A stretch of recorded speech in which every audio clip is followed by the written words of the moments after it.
तो guys Sanat Nagar enterprises की financial year 2023 की फोर्थ क्वार्टर की एंड इंटायर फाइनेंशियल ईयर 2023 की ऑडिटेड फाइनेंशियल रिजल्ट आप लोगों के सामने है। एंड यहाँ पे जितने भी सारे फिगर्स दिया हुआ है वो सब लैक्स में है, सिर्फ और सिर्फ इस कंपनी की ईपीएस डेटा को छोड़ के। अभी यहाँ पे कंपनी की इंटायर फाइनेंशियल ईयर 2023 की रिजल्ट के साथ साथ एफवाई 2023 की फोर्थ क्वार्टर की मतलब मार्च क्वार्टर की भी रिजल्ट दिया हुआ है। लेकिन सबसे पहले हम लोग इस कंपनी की मार्च क्वार्टर की रिजल्ट के बारे में बात करेंगे, उसके बाद हम लोग एफवाई 2023 की रिजल्ट के बारे में डिस्कस करने वाले हैं। तो सबसे पहले हम लोग इस कंपनी की इनकम से शुरू करते हैं।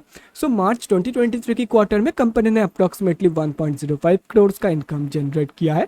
और अगर ये दिसंबर 2022 के क्वार्टर एंड मार्च 2022 के क्वार्टर से कंपेयर किया जाए तो दिसंबर 2022 के क्वार्टर में एंड मार्च 2022 के क्वार्टर में अनफॉर्चुनेटली बोथ केसेस में ही इस कंपनी ने जीरो इनकम जनरेट किया था। तो मार्च 2023 के क्वार्टर में सनत नगर एंटरप्राइजेस ने बोथ केसेस में मतलब both quarter on quarter basis पे and year on year basis पे दोनों के दोनों ही केसेस में एक बहुत ही जबरदस्त पॉजिटिव इनकम ग्रोथ यहाँ पे दिखाई है।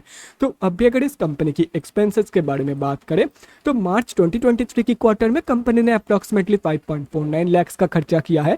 दिसंबर 2022 के क्वार्टर में कंपनी ने अप्रॉक्सीमेटली 1.45 करोड़ का खर्चा किया था एंड मार्च 2022 के क्वार्टर में अप्रॉक्सीमेटली 16.14 लाख का खर्चा इस कंपनी ने किया था। तो अभी अगर यहाँ पे देखा जाए तो इन दोनों क्वार्टर्स में तो कंपनी ने जीरो इनकम जनरेट किया था, मतलब इन दोनों क्वार्टर्स की प्रॉफिट मार्जिन नेगेटिव में है।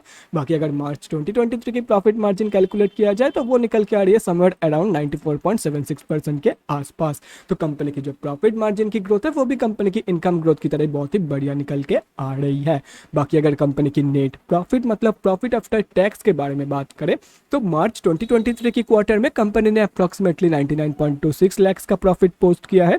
दिसंबर 2022 के क्वार्टर में कंपनी ने अप्रॉक्सीमेटली 1.43 करोड़ का लॉस पोस्ट किया था एंड मार्च 2022 के क्वार्टर में अप्रॉक्सीमेटली 16.14 लाख का लॉस इस कंपनी ने पोस्ट किया था।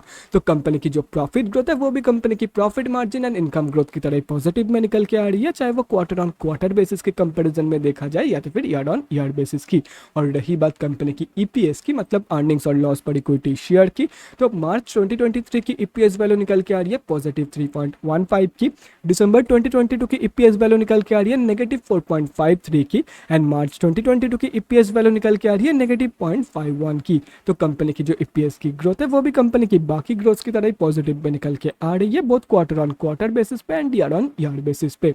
सो अभी अगर ओवरऑल मार्च क्वार्टर की रिजल्ट के बारे में बात करें तो मार्च क्वार्टर की रिजल्ट में कंपनी ने हर एक जगह पे कम या ज्यादा पॉजिटिव ग्रोथ ही दिखाई है। तो कंपनी ने ओवरऑल मार्च क्वार्टर में बहुत ही बढ़िया परफॉर्म की है।